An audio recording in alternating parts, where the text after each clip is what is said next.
Good evening and welcome to King's Academy's Year 8 Options Evening. My name is Dave Wiltshire and I'm privileged to be head teacher here at King's. And I'm delighted to be speaking to our future students and their parents or carers this evening. Firstly, may I thank you for choosing King's, a school that focuses itself on the young person, the very best of student welfare and well-being, the best of academic support and outcomes that will help define happy, hard-working, well-balanced individuals. This is the next stage of your journey. The transition from middle school to King's is an important one, and this evening is one of the foundation pieces, part of the structure to help you achieve your very best, both socially and academically. From starting your education and reception through first school, onwards into middle, well, now over half your education is actually complete. So in marathon terms, we are building towards that sprint finish. Yet this is far from a rushed hurry to the end point, more a consolidation of all those years of education and learning, a crescendo, if you will. This is about setting you up for your next step, to ensure that you have a rounded education, for you to develop those areas in which you are already skilled, to discover new talents and interests while supporting you in those areas that you find most difficult. And at this stage, options evening, you are looking to fine-tune your skill sets and focus on your abilities by choosing those subjects in which you will learn, discover, ask questions and find answers. And of course, the pathways we choose unlock doors for the future. In which of the subjects, alongside the core of maths, English, science and religious education, will you find your passion? Perhaps the subjects that you will study in sixth form, perhaps even those that you will use in your future employment.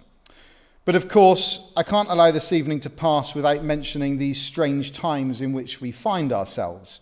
We recognise all of that lost learning time, the lack of social interaction and the challenges that all young people have faced over the last 12 months. Yet at King's, we are here to support you through these next steps and to build upon those challenges, to rebuild confidence and to rekindle that love of learning.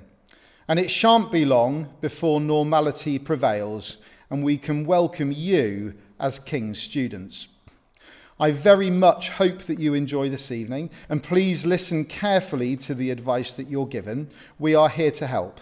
And please ask any questions via the link in the description, and we will aim to answer those in our live address later on.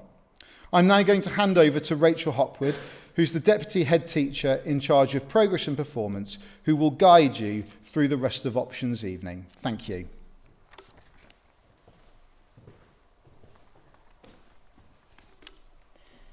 Good evening, and thank you for joining us online today. This presentation is about the option choices and the process here at King's. But as Mr. Wiltshire's just referred to, at a time like this, we need to also mention about the pastoral and welfare support that is here at King's. So a reminder for every student who joins us in Year 9, you will have your own tutor and be a part of one of our 4 houses, Avalon, Camelot, Lyonesse and Tintagel. And you'll work as a part of that house team to gain praise in the form of house points, postcards and awards to win, hopefully, the House Cup. It's also, I think at this point, important to note some of the support which is on offer, not only your tutor and the house system, but through learning support, through our chaplain, through inclusion support. And so we'd like to play you a short video that recaps some of those things that we've just said.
Welcome back.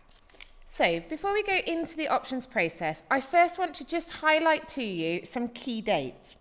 So last Thursday and Friday, I had assemblies with Year 8 students at Fairlands and Wessex respectively, and they had the chance to ask some of their own questions. Tonight, we're talking to you, parents and carers, alongside your students, and hopefully making that process clear. Really importantly, tomorrow and on Thursday between 9:30 a.m. and 1 p.m, students have the opportunity to take a taster lesson in each of the option subjects offered. Middle schools will have already shared with your student the schedule and the links to access those lessons via Teams. And last but not least, I want to highlight to you that the deadline for the return of forms is Sunday the 28th of February. So there's no mad rush, and in answer to the question we often get asked, it is not on a first come first served basis prior to that date. Indeed, last year, very few reserve choices had to be used. On to the national picture. You'll hear some terms banded around, so I just want to be clear what they are with reference to. First of all, Progress 8. To encourage a broad curriculum, the performance of schools is now judged on the progress students make in 8 subjects, including at least 5 EBAC subjects. That is to show that students are able to develop a breadth and depth to their knowledge and skills. Here at King's, the progress out value is plus 0.26 and has continued to be between plus 0.25 and plus 0.5 in the last few years, showing that King's has added 1/4 of a grade of value to every qualification taken. You will have heard the term reformed GCSEs. This is with reference to the fact that GCSEs are now graded from 9 down to 1, and this has been phased in between 2017 and 2019 to replace the letters from A down to G. You will hear vocational reforms talked about. That is that vocational courses now include a unit which is externally assessed, alongside portfolio and project work. And lastly, when people talk about assessment changes, you will often hear them talk about linear exams. They are exams taken at the end of the qualification, so for the majority, that's the end of year 11 for GCSEs or level 2 vocational qualifications. So, how are reformed GCSEs different from perhaps the grades you received when you were at school? So they go from grades 9 down to 1 and are statistically set. A grade 4 is a standard pass and equates to an old grade C. A grade 5 is a strong pass, and we hope all our students can go on to get strong passes or above. This next slide is key in terms of understanding the curriculum for Key Stage 4 here at King's, and is the second page in the options booklet which was sent to you electronically and for which there was a link in the letter. It is split into 3 sections. The core subjects are in the first row. The EBAC options are in the second row, with enrichment options in the third. We'll look at each of those sections now in more detail. The core subjects. All students here at King's study the core subjects, with GCSEs in English Language and Literature, GCSE Mathematics, GCSE Science and GCSE Religion, Philosophy and Ethics, or RPE. It is worth noting we often get asked a question around combined science or triple science. When all students arrive at King's in Year 9, they will undertake work which is the same in mixed ability groups. And for those students who we feel will benefit from the triple science pathway to challenge them, they will be offered this and streamed as we go into Year 10 and 11. There's a non-examined component to the core curriculum, that of core PE, personal, social and health education and citizenship. Important subjects, but that do not lead to an exam or qualification. So on to the second row, everyone studying all the core subjects in the first. The EBAC curriculum. You will note here there are 4 GCSEs, French, Geography, German or History. And there are 2 learning support courses, an English and Maths Basics and the EBAC Booster. Students are asked to study 2 subjects from the EBAC curriculum. So, what is EBAC, this term we're banding around? It's with reference to the English Baccalaureate. Since 2011, students who've achieved a grade A star to C are now a 9 to 5 for a strong pass in each of the following areas are recognised of having achieved the EBAC. So, GCSEs in science, GCSE in English language or literature, GCSE in mathematics, alongside GCSE history or geography or humanities and GCSE French or German. All King's students study English, maths and science, and students choose to study 2 further EBAC courses from that second row. The EBAC combination, however, is not compulsory, and we are happy for students to pick 2 humanities or 2 languages as their options in this section. If a student wishes to achieve the EBAC, the English Baccalaureate, they would need to choose 1 from each. In that EBAC choices box, there are 2 other courses which are learning support. English and Maths Basics. This option provides an excellent opportunity to develop both basic English and Maths skills to help access the English and Maths GCSEs. The course won't cover material for the higher exam grades or papers, however, is a useful support for some students. This option is a guided choice, and if we feel in liaison with your middle schools that you may benefit from this course, you will have received a letter acknowledging this. There's also the Learning Support course, which is the EBAC Booster. The programme gives additional time and support, as does the English and Maths Basics for English and Maths, but here there's also some time for science. And students will study a life and work skills qualification. The course gives students in small group targeted support for 5 hours a week, and this option would take up both choices in the EBAC curriculum. This programme is by invitation only, and if you feel that you may benefit and have not been directly invited, please contact Mr. Squire, our Senko. So on to the 3rd row. These are the options which are enrichment choices. Here you will find a plethora of GCSEs as well as vocational qualifications. GCSEs in art, craft and design, business studies, computer science, design technology, food preparation and nutrition, French, geography, German and history, those 4 EBAC options. Therefore, you could choose 2 as EBAC options and 2 as enrichment options and study all 4. Music, physical education, textiles, alongside vocational qualifications in business studies, iMedia, performing arts and sports science. Students will study 2 options from this row. However, you are asked on the form to choose a 3rd as a reserve choice. It would take a long time to give you detail on the content of each of those subjects, but there is detail in the booklet that you have received, and there are videos on the link to the web page which may help you in making your decisions. Ever more so, there are the taster lessons that take place on Wednesday and Thursday morning with the subject specialists who no doubt will be best placed to answer your questions. So just to say on those types of courses, GCSEs are the traditional academic focus. They're assessed by exams at the end, those linear exams. Whereas the vocational courses have a work-related focus, and they're continually assessed throughout, with project work and portfolios making up a good portion of the mark. Each now must have an externally assessed unit, but that is not necessarily taken at the end.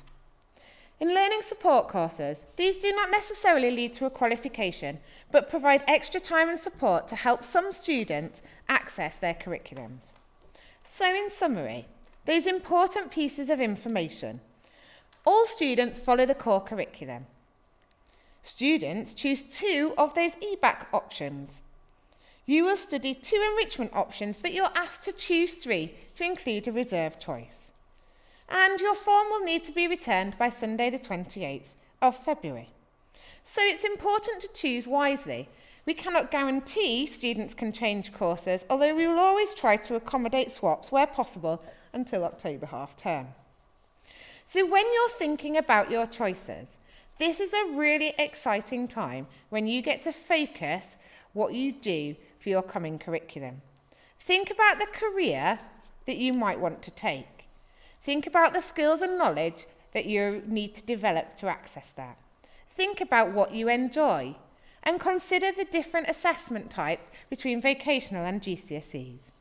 And think about if you need support to help you to access them. King's is currently undertaking a research project into gender bias, which is sponsored and working with the Institute of Physics. As such, we wanted to share with you this short video around choices that you make. We all want to live life on our own terms. We all like to think we make our own choices. But do we really? In a society where by age 7, most children's idea of what they'll do is already influenced by their social background, ethnicity and gender.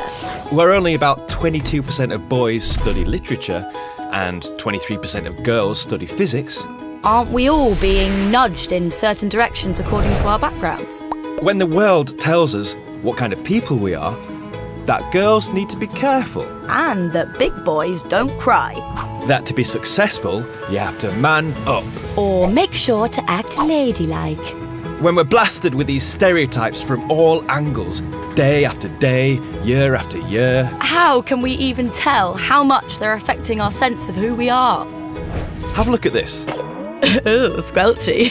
There's no way of telling whether this is a male brain or a female brain. The only big difference is in how individual brains work. So who does this system work for? Men might get paid more than women for doing the same job, but the fact that men die younger suggests that there aren't really any winners. When it comes to choosing our paths in life, what studies and jobs we want to go for, have we already been put into boxes? Or can we fight back, change the system, choose freely? Whatever your gender, whatever your identity, consider all of your options and challenge stereotypes to find the path that's right for you.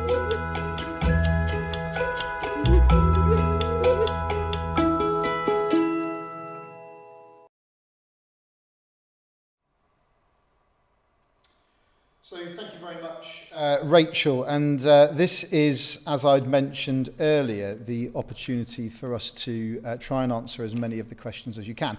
As you will appreciate, despite the information that you've been given this evening, there will always be lots of questions being asked. And if we are unable to answer those this evening live, then what we shall do is send out sort of a frequently asked questions document afterwards, and of course throughout the process, if we can help you in any way, then we're always available over email and phone as well.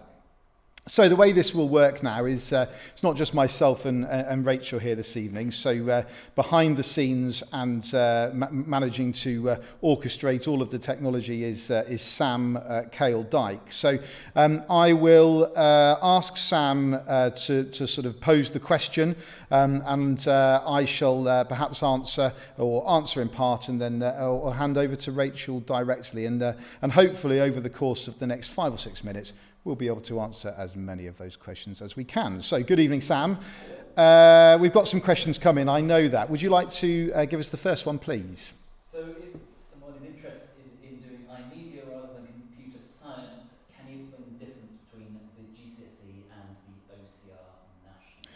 Brilliant, thank you very much. So as Rachel mentioned earlier, I mean, obviously there are some significant course differences between a more academic route or a vocational route, and part of this will be about whether it's a linear exam or whether it's project work, but particularly with those two subjects. If I hand over to Rachel, and she will just explain how the setup of those two courses differ. Rachel. So as you've just heard, GCSE Computer Studies is very much so a GCSE linearly assessed with an exams at the end. Computer science very much so focuses in terms of on coding, on hardware, whereas the iMedia is more around application. So as well as it being a vocational course, the iMedia looks at how those pieces of software are used and applied for different things. So there is a difference in assessment, but there's also a difference in content. What I would say to all of you is that if you're trying to make up your mind which of those is the right course for you, and there you do need to choose between them prior to coming to King's, do watch the video from Mr. Coles, which is on the web page that you have the link to, and absolutely do attend the session that Mr. Coles will do for you either on Wednesday morning or Thursday morning, where I know a part of his presentation is to explain in far more detail than I can the difference as in the content between those two courses. But hopefully that gives you a little bit of insight and is helpful at this moment in time. Lovely, thank you very much. Sam, next question, please. Repeat the questions after I say them. Yes, of course, yeah.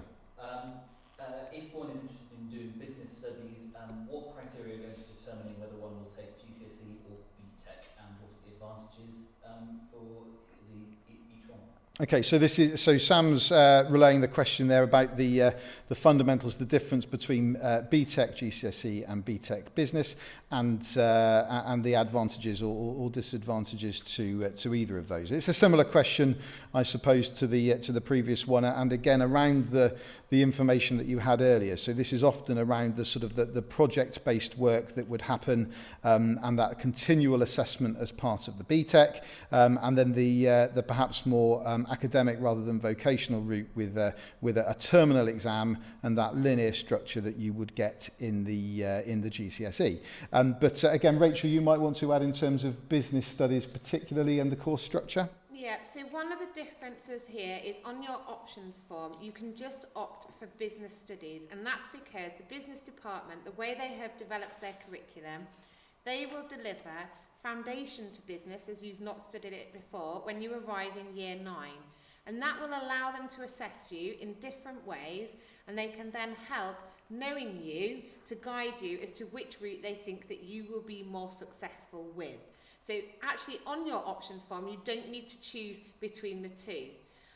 What Mr. Wiltshire's just said to you about the assessment types is obviously there, and very much so it is the difference between it being work related. So in business studies, you'll study finance and accounting in both courses, but when you do the GCSE, it's very theoretical and it's applying that knowledge to an exam question, whereas when you undertake the BTEC Enterprise, it will be about applying that knowledge to a scenario that you're given in a particular institution. So there are some differences there, but for business in particular, you do not need to make the choice at this moment on your options form.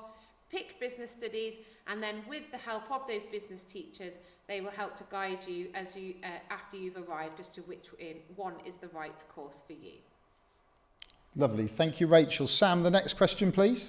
If you choose not to choose a language at GCSE, will you not receive the EBAC qualification? Okay, so I mean, obviously, so I'll just reiterate the question. This is about the choice of languages and whether your choice will determine whether you get the EBAC or not. Now, we've outlined the EBAC a little bit. Rachel, do you want to just outline what those options are again in terms of history, geography, and the languages to either secure or otherwise not? Yeah, so the EBAC qualification requires you to have 5 particular subjects, one being a humanities subject and one being a modern foreign language. However, here at King's, we have not made it compulsory at all for you to take either a humanity or a language, and of course you can choose both of either. And I think what's really important about that is that it is your choice. So although in terms of looking for breadth in the skills and knowledge that you're able to demonstrate, very much so, I would also say to you, it is about what you enjoy and it's about what you're going to go on to use. So do you think about that when you're making your mind up around that choice? Lovely, thank you very much. I mean, just to reiterate, I mean, we are set to offering a broad and balanced curriculum, but as Rachel says, it must fit with the skill set, and and we're very proud of the fact that actually you're able to exercise that matter of choice rather than being forced down a particular route. So thank you, Rachel, and thank you for the question. Sam, we've probably got time for another one or another two. There's a lot. Oh, there's a few, are there? Okay, we'll do as many as we can. Is there a similar question? Is there any detriment to a pupil choosing, for instance, both geography and history, and therefore not doing Okay, so that question, just in case you didn't hear, is about, is there a detriment to choosing history and geography? So it comes back to that EBAC qualification and around skill set and choice. And as I mentioned just now, and you'll hear me say it a few times, this is about having a broad and balanced curriculum. Yet we recognise that young people will already have a particular skill around a certain area. So whilst we would always encourage people to cast their nets wide in terms of their subjects, there is no detriment, so to speak, as to whether you were to look at the history and geography combination or indeed the two languages. So it would just be around the EBAC qualification, but certainly you wouldn't be to any detriment. Sam, another one?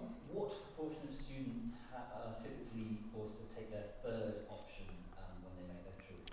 Okay, so the question was what proportion are forced to take their third. I don't really like the word forced, but obviously, we try to be as flexible with this as possible. You will appreciate, I hope, that this is no easy task with somewhere in the region of anywhere between sort of 250 and 280 students, and us trying to be able, that's in any year group, to be able to give them the best opportunity that they can and to be able to follow the courses that they desire. But we're talking about a relatively small number of students. Now, obviously, that is dependent upon certain year groups. It also depends on which courses are more popular than others. So you will appreciate that in any given year that perhaps a particular business studies course may be much more popular than another. And then we're talking about the balancing between offering that third choice or indeed then having to look at splitting groups and maybe coming across a wider number of teaching groups. But of course there's implications for there in terms of teaching. So we'll always try our best. There will be occasions where that happens.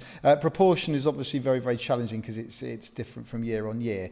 Rachel, anything to add on there? Yeah, it's probably worth adding that in the most recent couple of years that actually it's been single figures of people where we've had to ask them to look at their third choice, their reserved choice. So it really isn't very common. I'm certainly working with the data and timetabling team. There's no reason for me to think that it would be any different, and hopefully we will get those single figures down to zero. We'll try our hardest, I promise. Sam, another question. How will children be able to access the higher maths GCSE when they're at King's? Okay, thank you. So the question was, how will children be able to access the higher maths GCSE? So once again, obviously maths being a core subject, but we're in the unique and fortunate position to be able to offer this sort of additional subject in the mix as well. Rachel, would you like to outline something about maths and how that's optimal? Yeah. So in terms of maths, obviously everybody studies GCSE maths. It is one of the subjects where they stream first, so they will have students put into groups where they think that actually the vast majority are higher students while the vast majority are foundation students, and that will take place in year 9, and that's really important in order to make sure that actually those students who are going to do the higher tier are able to build on the skills that they've got, and that for the foundation they have the time to recap and consolidate. So that will be the case. It's probably worth saying for the most able students, they also have the opportunity to take a further maths GCSE, but that is taught in addition to their timetable, and it is a choice that is given to them later on. So they don't start to undertake that work until they are very much, say, end of year 10. Lovely. Thank you very much. And on that, and this is partly around questions perhaps that we may receive around science. I mean, the options that you take, obviously, and particularly when we're talking about further maths and the combined science versus the triple option. I mean, obviously, we will support through all of that process, and that's a very open, transparent dialogue that we will have with you over the coming months. Sam, another question? A couple of ones are pulled together, but what is a student able to join sports teams and sports academy if they don't take GCSE PE or sports science? Okay, so this is our students able to join sports teams, sports academies, even if they're not taking that as an option. So, I mean, obviously we come back to broad, balanced curriculum, but we are offering here obviously core PE. And the expectation that all students are taking part in that. And you'll no doubt be aware that obviously we've got the sports centre here as well. So there's a vast array of opportunities. Really, nearly all sports that you can think of, we can find an opportunity for you to take part and work very, very closely with the sports centre. Obviously, within core PE, there will be a very, very wide range of activities and sports that we can take part in. So more of that would be communicated in due course, but not taking one of those PE qualifications would certainly not stop you from partaking in sports. Thank you. Sam, another one? Couple of science-related ones.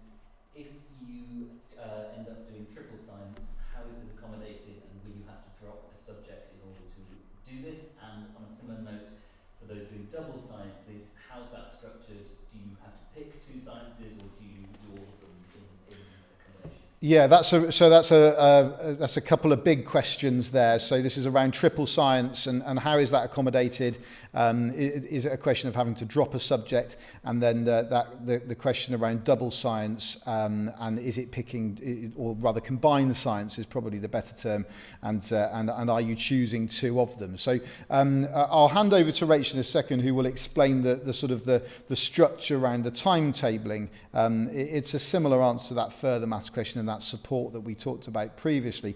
But that combined science is a series of terminal exams that actually will cover all three disciplines of science, so chemistry, physics and biology, and there are two papers for each one. So there will be a paper 1 and a paper 2 for chemistry, the same for biology and the same for physics. So actually you're covering the breadth of the curriculum in science, and you're sitting these 6 exams, but you're not narrowing it down to 2 science subjects.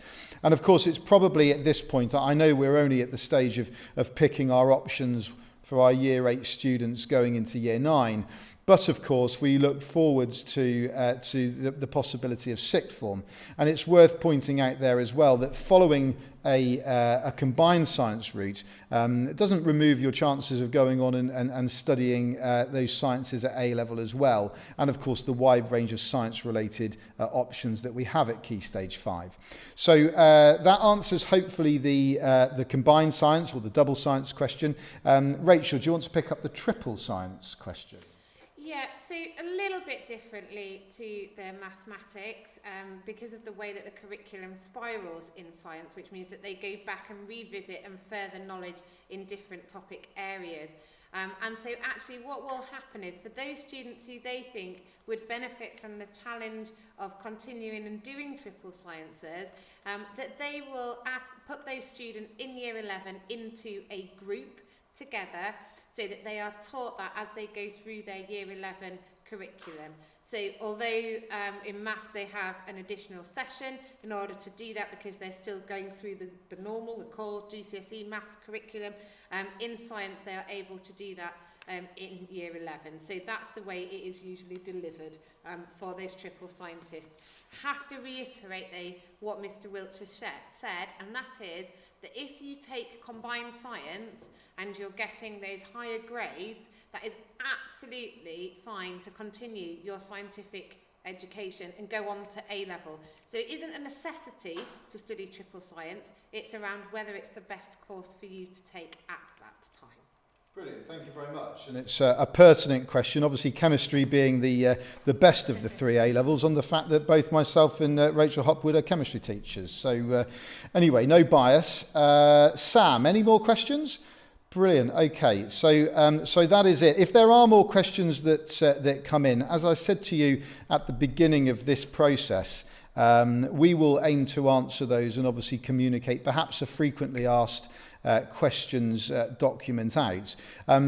But I must also fall back on the fact that we recognise that this is an incredibly important decision, and this is an important time, and that enormity of the next stage. But together we will get those decisions right, and we will support you through that. So on that, if you do have any concerns, or you feel that there are some things that you need some further clarity on, then obviously, whether it's myself, whether it's Rachel Hopwood, or indeed any of the team here at King's, we would be very, very happy to answer those questions. But you also know that we've got this series of video links through to individual subjects that will outline some of those further details, and please engage with those and watch those. And of course, over the next couple of days, we've got these lessons as well. And you'll appreciate, I hope, that an enormous amount of time has been put into trying to offer as best we can that upper school experience, and probably more importantly at this stage, the experience of those individual subjects. And we're having to obviously adjust our process in light of the current circumstances that we find ourselves in. But I wish you well, and I hope that you enjoy making this decision. These should be exciting times, and as I say, we are here to help you in the decision. So if I finish off by first of all thanking Rachel for her time this evening, and obviously Sam Cale Dyke for the logistics behind doing this, but obviously to all the young people and indeed the parents and carers for joining us this evening. And from everybody at King's, I wish you a warm good evening.